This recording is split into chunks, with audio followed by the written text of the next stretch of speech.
Unang gagawin natin para gumawa tayo ng Facebook page or business page natin sa negosyo natin.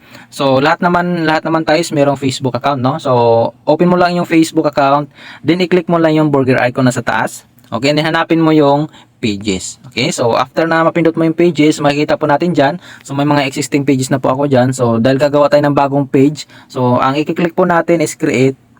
Okay, so after natin mag-click yung create, so yan, i-click mo lang po yung get started.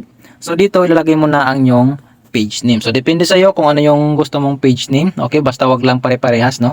For example, lagay mo diyan Spartans Worldwide Corporation. So pwedeng ganon. Tapos lagyan mo lang ng dash, tapos lagay mo pangalan mo. For example is Jigo. Ayan. So pwedeng ganyan. Okay? So depende sa iyo. Pwede mo rin siyang gawin na franchising home-based business. So, pwedeng ganyan. Tapos, lagyan mo siya ng slash na para matandaan mo na sa ito lang account kasi minsan magkapare-pareha yung mga Facebook name, no? I mean, yung mga page name. Okay? So, lagyan natin dyan, ilagay mo lang yung nickname mo para matandaan mo na sa iyo talaga yung account na yon or yung page mo na yon. Then, click mo lang po yung nick. Dito, maglagay po tayo ng category po natin. Yan. So, try natin search yung franchise. Franchising. Yan, merong franchising service. Pwede pa tayo mag-add ng iba, no? Lagyan natin business. Yan, pili ka lang dyan, no? So, kahit ilan naman pwede mo ilagay dyan. So, try natin dalawa lang. Then, click mo na yung create. So, dito pwede ka maglagay ng bio mo na kung saan ano ba yung details ng negosyo mo. For example, Spartans Worldwide is a franchising business offer top shop services in one system. So, pwede mo lagay ng ganyan. So, depende pa rin naman sa iyo kung ano yung mga details na ilalagay mo dyan. Then, sa website, kung wala ka pa naman website, okay lang po yan. Di naman siya required yan. So, pwede ka maglagay ng Gmail mo para yung mga kliyente mo, pwede kang kontakin sa iyong Gmail account. Okay? Ayan.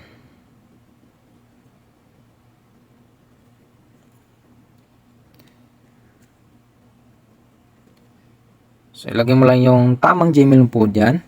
And, syempre, yung phone number mo. So, mas maganda talaga meron kang cellphone number na kalagay dyan para direct na rin kontakin pag meron kang kliyente na nag-inquire sa iyo.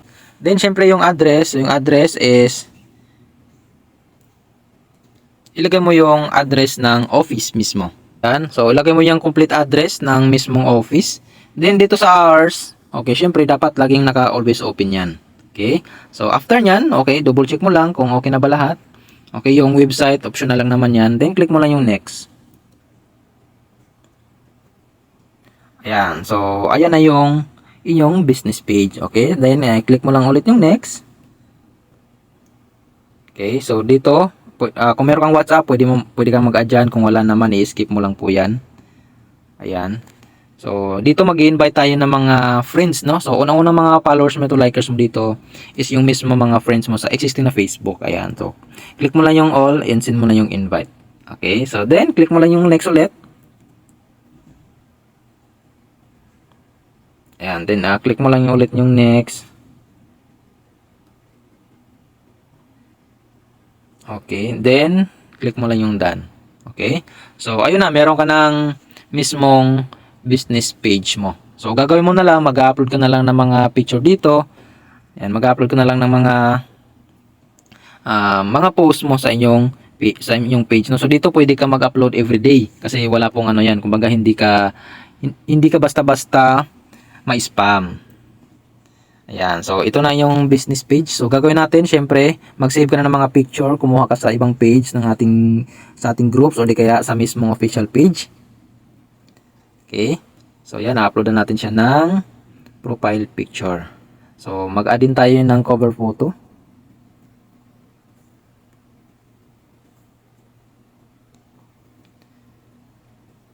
Yan. So, ganun lang ka-simple po mga uplines, no?